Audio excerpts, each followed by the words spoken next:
let's get you some food. You'll feel better after you eat. Okay.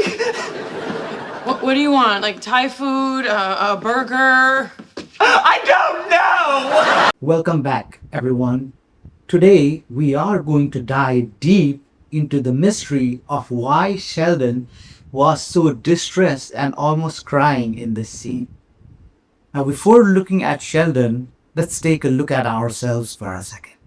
Have you ever spent 45 minutes scrolling through Netflix only to give up and go to sleep? Or stood in a cereal aisle questioning every life choices you've ever made? In marketing, we call this the consumer decision making process, or CDM. And nobody illustrates this absolute pain of making a purchase quite like the Big Bang Theory Sheldon Cooper in this episode. Now, the CDM process is actually a simple concept to understand. Here's the secret. You are a consumer and you make dozens of decisions every single day. Understanding CDM is basically realizing that whether you think about it or not, your brain is running a step-by-step decision-making process. Sometimes it decides in 3 seconds, sometimes it might take over several months or even years. Every purchase decision starts with these steps. So let's talk about the first step, problem or need recognition. A problem recognition begins the moment a consumer recognizes there is a gap between where they are, their actual state, and where they want to be, their desired state. Now, to learn more about this in detail, be sure to check out my full CDM video in the channel. Now, for now, we need to realize that marketers are clever. They don't just wait for us to recognize a problem. They actively induce problem recognition through new product releases or advertising. You're happily playing video games in your current console when suddenly you find out a brand new PlayStation or Xbox is coming out. That's what happened to Sheldon here. And it led him straight down the decision-making rabbit hole. Once we recognize a problem, we move to stage 2, information search. We gather data to help us solve this problem. Now, Sheldon is a smart guy with past console experience, so he starts with an internal search with his memory. But because this is a high involvement purchase for him, he quickly expands this to an external information search as well. He reads technical specifications, he reads reviews that are posted online, comparison videos, and even resorts to polling his friends. Quick poll. PS4 or Xbox One? Raj? Xbox One. Penny? Huh? Leonard? PS4. Wallowitz? Both great. Bernadette? I like the Wii. Here's the key rule. The more complex the product is, or the more involved you are in the product category, the deeper the search becomes. If I were choosing between Xbox and PlayStation, I'd just ask my brother and be done with it. But not Sheldon. However, with the Xbox One, I can control my entire entertainment system using voice commands. The PS4 is more angular and sleek looking, but the larger size of the Xbox One may keep it from overheating. And furthermore, the Xbox One now comes with a Kinect included. He digs deep into the information search process because this is a high involvement product for him. Not only because it's an expensive product or a product that he cares about a lot, but also because of his personality. Now, after information search comes stage 3, evaluation of alternatives. Here we compare competing products in our consideration set. For example, in this Sheldon video, he compares Xbox versus PlayStations. Although the PS4 uses cool new GDDR5 RAM, while the Xbox One is still using the conventional DDR3 memory. But then they go and throw in an ES RAM buffer. And this ES RAM buffer should totally bridge the 100 gigabit per second bandwidth gap between the two RAM types. Now we might be comparing Toyota versus Ford, or Apple versus oranges. Sorry, I meant Apple versus Samsung. Although Apple versus oranges would also work as an example. What we do in this stage is we weigh specific attributes like price, speed, design, taste, brand reputations, miles per gallon, etc. Now, what Sheldon is doing here specifically is applying a model of decision making known as multi-attribute evaluation model. Now, this model is most widely taught, but for sure there are other decision making models out there as well. Now, we will discuss all these different models in a separate video.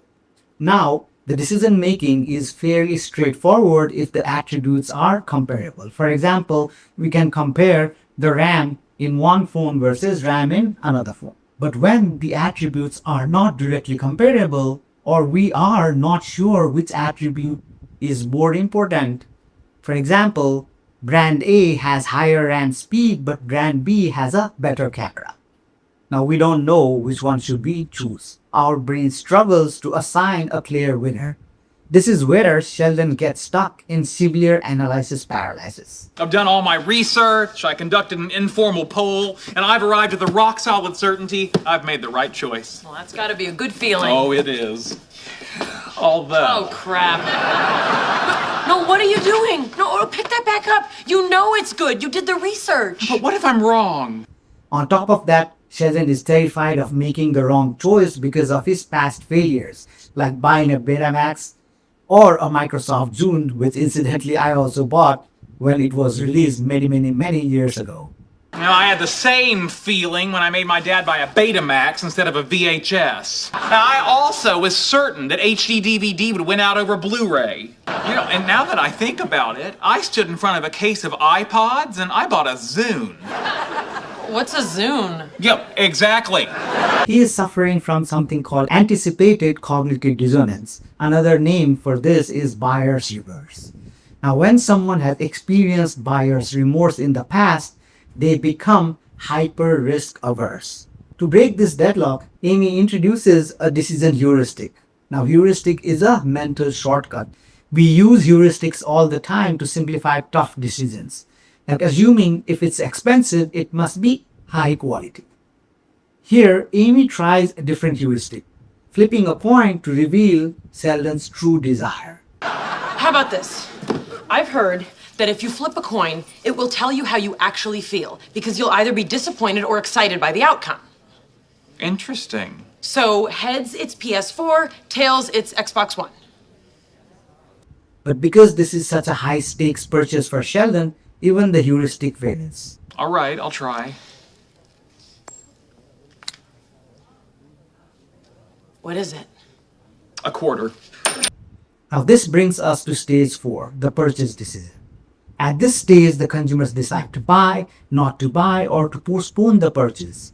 Marketers know that if they make the evaluation process too complex, consumers suffer from decision fatigue. Now Sheldon ran into severe decision fatigue in this video. On the one hand, the Xbox One has a better camera, but the PS4 has a removable hard drive. Thoughts? I can't feel my legs. Oh, I'm sorry, guys, but the store closed 5 minutes ago. But I haven't decided yet. You have to come back tomorrow. The registers are closed.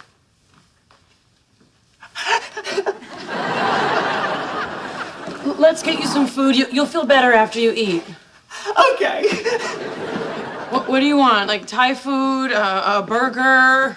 I don't know! By the time he was forced to abandon the purchase because the store was going to close, he was so mentally exhausted he couldn't even choose what to eat for dinner. The lesson here for marketers: if you overload your customers with too many features or too many choices, they won't just pick a rival product.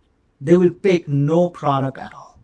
Now the final step of the CDM process is post-purchase evaluation. We didn't get to see it in this particular clip because Sheldon never actually bought the console.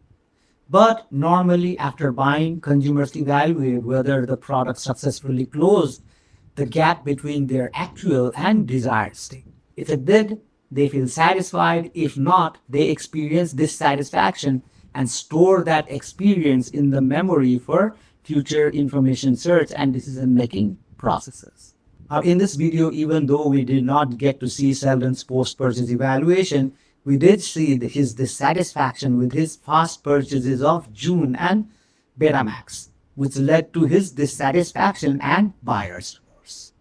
Now, if you think you don't go through this process when you are making a purchase decision, be sure to check out my video on the 3 types of decision making: habitual, limited, and expanded decision making, to see how your brain handles different purchases. Thank you so much for watching. Please be sure to comment and ask questions if you have them.